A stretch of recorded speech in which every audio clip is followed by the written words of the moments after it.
Hi everyone, and welcome to another episode of If It Fits, It Sits. This time around, I'm going to be showing you just how many smaller craft the C2 and the M2 can transport. And I'm putting these two ships together into the same category because both of them have the exact same dimensions and carrying capacity when it comes to stowing vehicles. So everything that I'm going to be showing you in this video is going to apply equally to both variants. This is without a doubt one of the most ambitious episodes in this series, and it was so much of an undertaking that I had to get help from my friends over at Odyssey Interstellar in order to gather the huge amount of resources and manpower that was needed to make this video.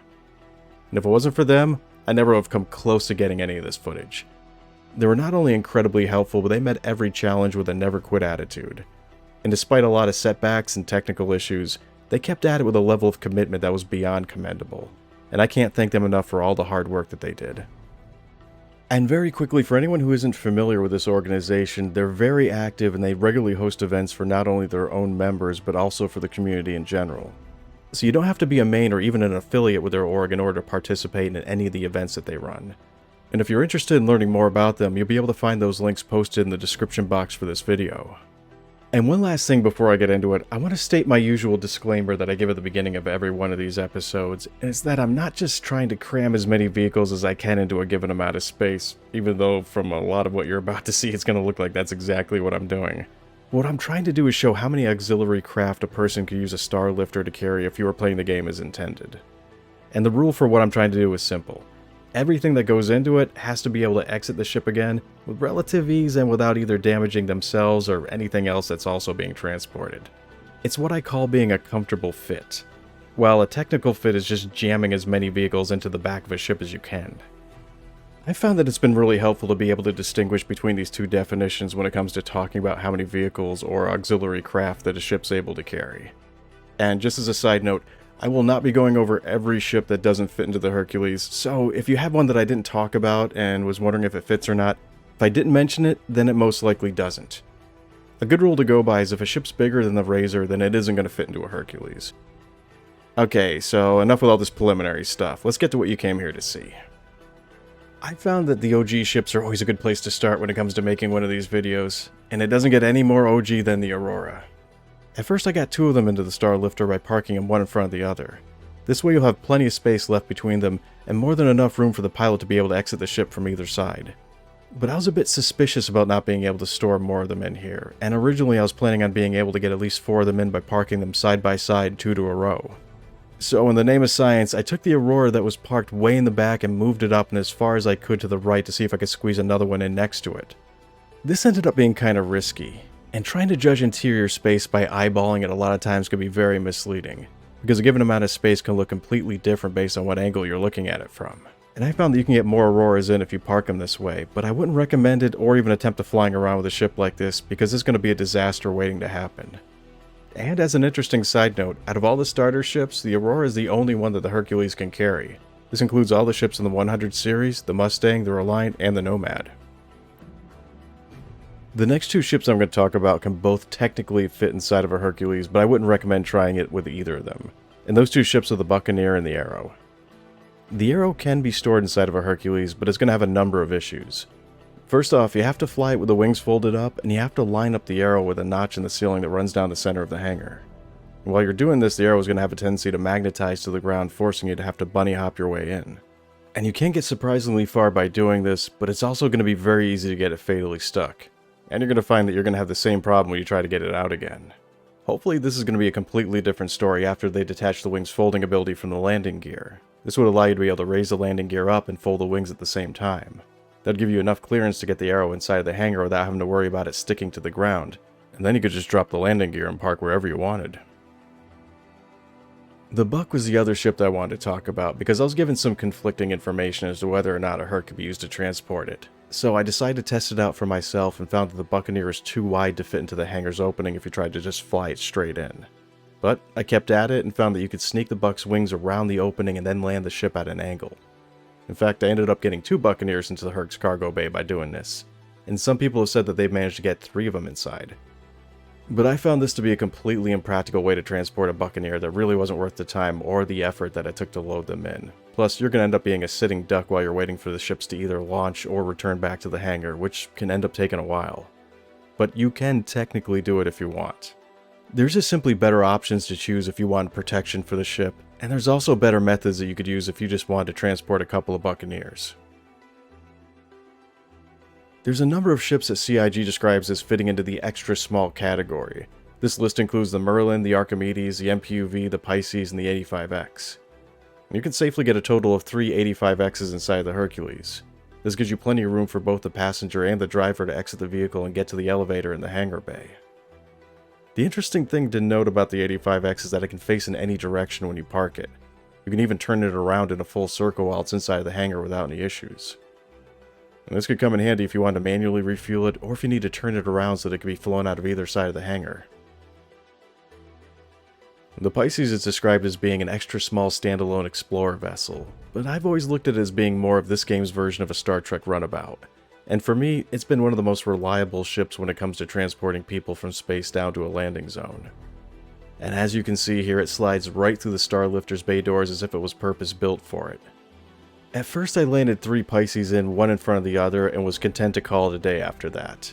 But I went back and tried it again and found that every time that I did, I could get more of them inside. If you get a little creative with your parking job, you could land 4 of them in by placing 2 of them side by side so that their wings interlock. And then I found that I could get 5 of them in if I placed all but the first one in side by side and facing in opposite directions to one another. Which, admittedly, this is something that you're going to be seeing me do a lot of with these ships while I'm trying to min-max on space. So the total count is going to be 3 if you want to have easy access to all of them and be able to launch them quickly, but you can get 5 Pisces in if you don't mind putting a little extra effort into how you place them. The M50 is one of several racing ships that are currently available in-game, and I was really impressed with the number of M50s that the HERC can transport. The total we got was 5, but you have to park them sideways and facing in opposite directions like I did with the Pisces. One of the biggest things about racing ships is that they're some of the fastest and most maneuverable vessels in the game, but they're also gas guzzlers. They have a limited quantum range, and their competition class components are going to wear out faster than any of the others do. So to save on wear and tear, they're going to have to be transported from one location to another using something like the Hercules. And the Starlifter is going to end up being one of the most practical ships that you could use for this purpose. The Razor is another racing ship, and one of the things that I like about it is how short its length is when compared to most of the other racers. And it's not by much, mind you, but it's just enough so that you can manage to get a total of 6 Razors inside of a HERC, which is 1 more than the max number of M50s that it can carry. And in case you were wondering about the other racing ships, the Gamma, the Omega, and the 350R all do not fit inside the HERC. Only the Razor, the M50, and the Archimedes do. Next we have the MPUV, the Bodie McBoatface of Star Citizen. This ship was originally created for Squadron 42 as a companion craft to the Idris, and its main purpose was to be something that flushed out the world more and added more finer detail to it. It proved that not everything had to be a state-of-the-art fighter ship or capital-class cruiser. And its mere existence was proof that behind every great ship there was a fleet of industrial vessels that were toting every barge and lifting every bale. And it's not very surprising that its role would eventually expand out to make it the vehicle equivalent of a multi-tool, with mining attachment options coming on the way, and alternative utility pods like the S1 being developed. So in the end, this ship could be used for search and rescue, light medical, repair, mining, transport, and light cargo hauling. I managed to get 4 of them inside without even trying. But you can cram up to 8 Argos into the HERC if you park them laterally in the hangar and facing in opposite directions from one another, which I'm starting to notice is slowly becoming my signature move. It also should be noted that this can be done with both the MPUV cargo and the personnel. And I know that running this many Argo cargoes would only give you a combined total of 16 SCUs of storage space, but 8 MPUV personnels would give you the ability to transport 64 people to 8 different locations at once. That is, assuming you're not going to have to rely on using a quantum drive to get there. Still, I think that people could put their imagination to it and come up with some very interesting tactics that involve using this ship. Like, for instance, sending out 8 MPUVs that are fully loaded with soldiers to encircle a ground-based fortification. Each one of them could then drop off a squadron of soldiers, and then once they're in position, they could storm the fort simultaneously from all sides. That would have been a very interesting tactic to use during something like the last Jumptown event. Next are the Krugers, and when I say Krugers, I'm including the Merlin, the Archimedes, and the Emerald because they all have the same basic chassis. I've learned that through experience to never underestimate the power that a fleet of small ships can bring to the table, and there's been a lot of debate amongst the community over issues like this. For instance, if you had 8 people, then why wouldn't you just bring 8 of your heaviest fighters so you can maximize your DPS? And the answer to that is simple. is because under certain circumstances, you may not be able to bring those types of vessels along with you. But you could manage to bring a bunch of Merlins because they're small enough to be carried within something like the Hercules. A while back we experimented with turning the Caterpillar into a pocket carrier and used it to bring 4 Krugers along with us while we were running missions. They called it the Crackapillar, and when all the Merlins coordinated their strikes against a single target, they would end up wrecking whatever it was that they attacked. Now imagine being able to bring double that number of Merlins to the same battle, and that's what you have with the HERC. So this setup is going to be the most bang for your buck when it comes to carrying ships that are intended to be used for the Starlifter's own personal protection. Think of it as having your own squad of angry space bees that you're going to be able to bring with you wherever you want. The Merlins can also be easily launched and are easy to park. Their lack of a quantum drive isn't going to be an issue because they're being delivered by the HERC to wherever they need to go. And they're one of the most inexpensive ships that you can buy. So you can amass a small fleet of them for a fraction of what it would cost to purchase any of the other ships that the Starlifter could also transport.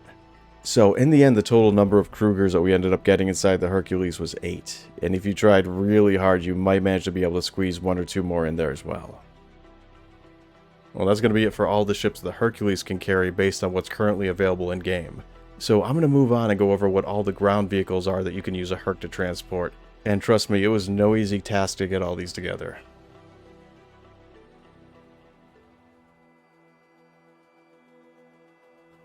Let's start this off with the Ballista. The number of ballistas that the HERC can transport is pretty much a straightforward number. It's always been listed as, and is still a max of 2.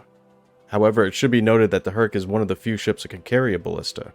So far, the only other ones that have been confirmed to be able to transport it are the 890 Jump, the Kraken, and Idris, and the Liberator. And out of all those, only the 890 Jump is currently flyable in-game. So if you're looking to transport a ballista, then your options are going to be fairly limited for the time being. Being able to carry only 2 ballistas may not seem like much, but as we've seen from some of the Jumptown battles, a ballista can end up being the deciding factor when it comes to having a solid ground defense. And on a side note, the Spartan has the same dimensions as the ballista, so the Hercules is only going to be able to transport them 2 at a time. Next, we're going to take a look at the Nova tank. Now, the Nova tank has a bit more flexibility when it comes to how many you can carry. Normally, you'd only be able to get 2 of them inside if you drove them straight into the hangar. But you can retract the tank's turret and pivot its chassis at an angle, which would let you get a total of 3 of them in. The ROC-DS is a 2-person mining vehicle where the driver gets to sit comfortably inside of a hermetically sealed environment, while the passenger gets to sit outside in the cold and eat dirt as they drive around. Which is not an ideal setup for the passenger, but it can be a constant source of amusement for the driver. The Hercules can carry a total of 8 DSs at one time, which means that you could cover a lot of ground if you had enough people to drive all those vehicles. Or you could land somewhere out in the middle of nowhere and scatter your horde of DSs out to the 4 winds. Or you could just cruise low and slow over an area and Dumbo drop them out the back one at a time. The good thing about the Hercules is that its VTOL engines have a weight-to-power ratio that's one of the strongest for its size, and the Starlifter by design is a vehicle dropship which has a majority of its weapon systems located along the belly, specifically for the purpose of covering the area that's just below it. That makes this ship the perfect companion craft to have hovering overhead, which can drop down in a moment's notice and provide a quick escape when needed and cover fire if anybody ends up attacking you. I'd most likely tone down the number of DSs I'm carrying, and instead use that space to bring 1 or more of the smaller craft that the Hercules is capable of transporting for extra protection, like for instance an extra Pisces or an M50. The Ursa Rover is one of the most reliable ground assault vehicles that you're going to find in the game. It's durable for its size, it has its own life support system, it's got a pair of turreted weapons, and it can be used to transport passengers or carry a small amount of cargo. The HERC can carry 10 rovers. Altogether, that's room for a potential strike force of up to 60 soldiers. Also, it's almost impossible to spot an Ursa from the air, which has a detection range that's nearly 1/4 the size of a Gravlev bike. This made it the vehicle of choice for people who are attempting a ground assault against the drug lab during the Jumptown event. Now, admittedly the Spartan is a better troop transport in nearly every way, but the HERC can only carry 2 of them at a time. But if I had to choose between having 10 Ursas or 2 Spartans, then I'd go with the 10 Ursas. And this is mainly because I could focus more on causing mass chaos and confusion as my minions split off in every direction and attack the target from all sides. I think that would be a lot better of a tactic to use rather than concentrating all my forces into 2 transports. The ROC is the little brother to the DS. Its cabin has no life support functions, it also has a shorter range and less cargo space, but it does let the driver operate the vehicle and the mining laser at the same time. It's also a lot smaller and less expensive than the DS. Its smaller size allows the Hercules to carry an impressive 18 rocks at one time. The thing I like about the ROC is that the driver can also operate the mining laser, so not only can you carry over twice as many rocks as you can DS's, but they also require half as many people to run them. Also, the ROC's limitations when compared to the DS aren't going to matter if you're using the Hercules as a transport vessel. Like for instance, its smaller storage capacity and shorter range isn't going to end up being a factor when you can just call in a HERC to come pick you up or drop off your minables whenever you want. Another good thing about the ROC is that it's small enough for you to be able to keep one in the Starlifter for those moments when you find yourself with some spare time and want to make some extra pocket cash. The Cyclones are a series of open canopy four-wheeled ground vehicles that specialize in doing a variety of things that includes racing, scouting, cargo transport, and combat. And the HERC can carry an impressive 16 Cyclones at a time.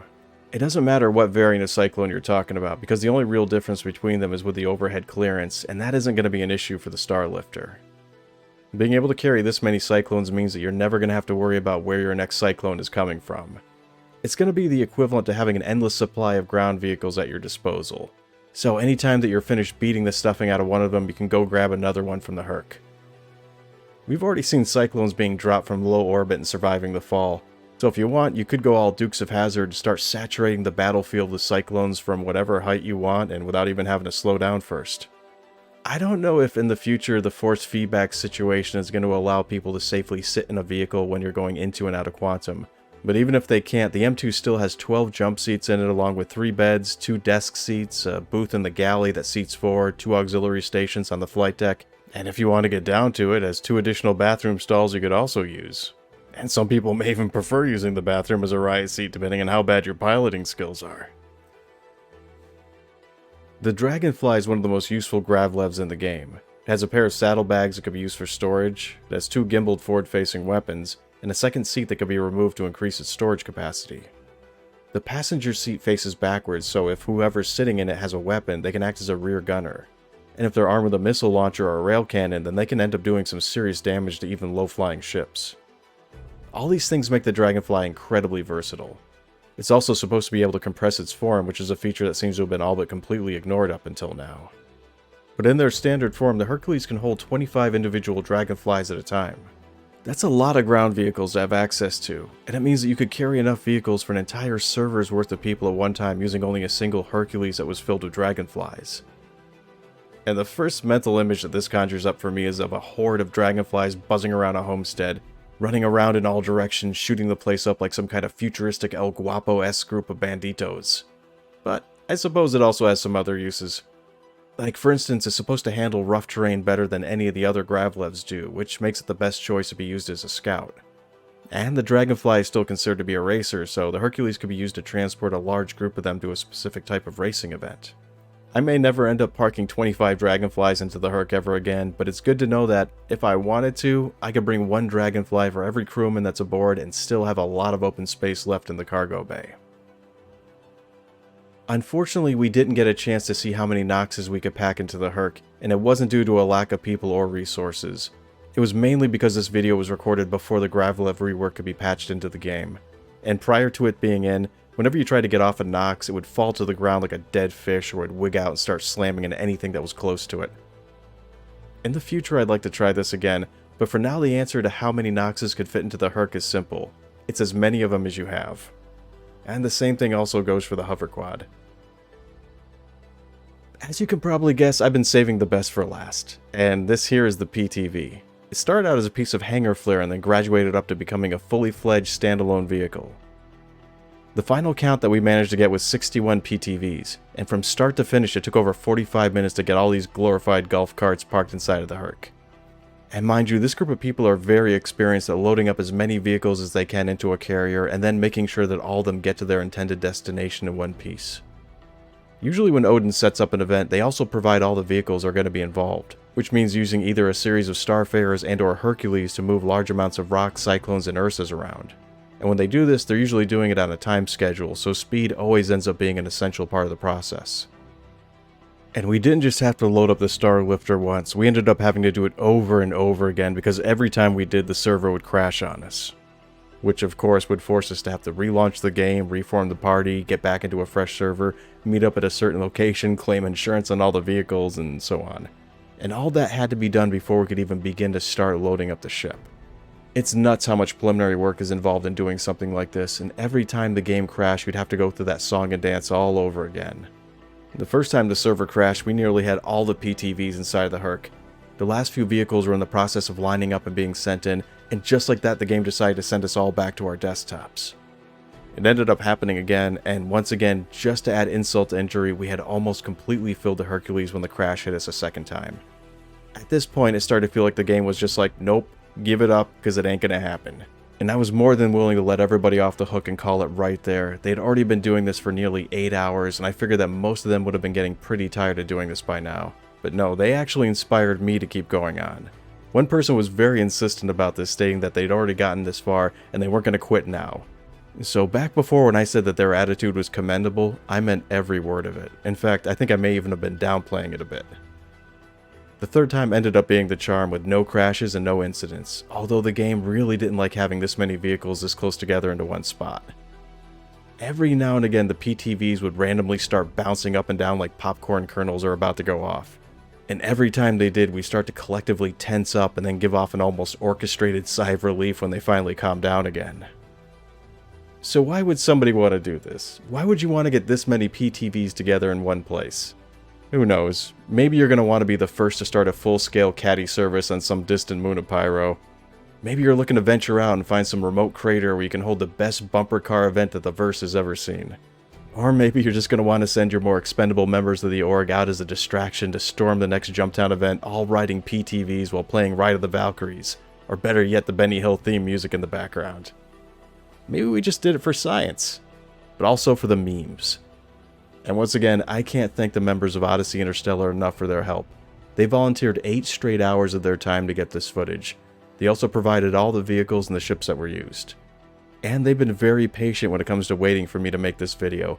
So for all of those things, and for all the people who were involved, I can't thank them enough for both their time that they spent doing this and for their help. So please take a second and check out the links that I provided to see when Odin's next event is going to be held.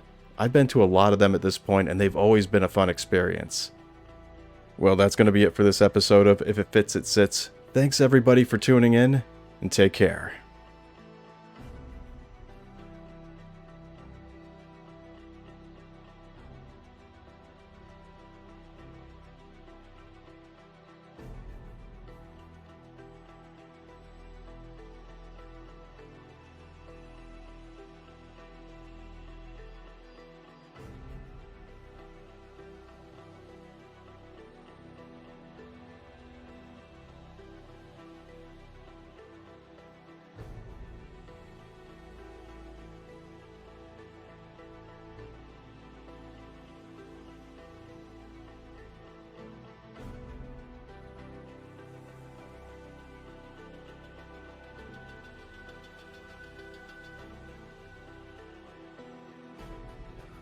This is the white knuckle moment.